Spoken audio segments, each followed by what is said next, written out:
ચૈતર વસાવાની ધરપકડનો મામલો ભાજપ દ્વારા કરવામાં આવ્યા ખોટા કેસોનો આરોપ આમ આદમી પાર્ટીના કાર્યકર્તાઓ જિલ્લા કલેક્ટર કચેરી રજૂઆત કરવા પહોંચ્યા। સુરત જિલ્લા કલેક્ટરને આવેદનપત્ર આપી કરવામાં આવી રજૂઆત। ચૈતર વસાવા સામે ખોટા કેસો કરવામાં આવ્યા, તે કેસો હટાવવામાં આવે તેવી માંગ। ધારાસભ્ય ચૈતરભાઈ વસાવા પર સરકાર દ્વારા ખોટો કેસ ઉપજાવી કાઢીને જેલમાં પૂરવામાં આવ્યા છે। સરકાર ચૈતરભાઈનું મનોબળ તોડવા માંગે છે, ચૈતરભાઈની પ્રજાલક્ષી લડતને અટકાવવા માંગે છે। ચૈતરભાઈ પર થઈ રહેલા અત્યાચારના વિરોધમાં આમ આદમી પાર્ટી દ્વારા જિલ્લા કલેક્ટર મારફતે મુખ્યમંત્રીને આવેદનપત્ર આપી રજૂઆત કરવામાં આવશે।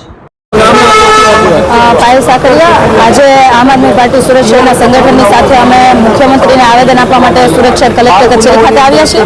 અમારી રજૂઆત એ છે કે જે વ્યક્તિ એટલે કે આમ આદમી પાર્ટીના અને ડેડિયાપાડાના ધારાસભ્ય શ્રી ચૈતરભાઈ વસાવાને ઉપર ખોટી ફરિયાદો કરીને ખોટી ફરિયાદો ઊભી કરીને જે જેલમાં રાખવામાં આવ્યા છે, તો અમારી માંગણી એવી છે કે એમના જે ખોટી ફરિયાદો જેમણે ઊભી કરીને ખોટી ફરિયાદો કરી છે એમના ઉપર કાયદેસરની કાર્યવાહી કરવામાં આવે અને સાથે જે ખોટી ફરિયાદો થઈ છે એમને પાછી ખેંચવામાં આવે।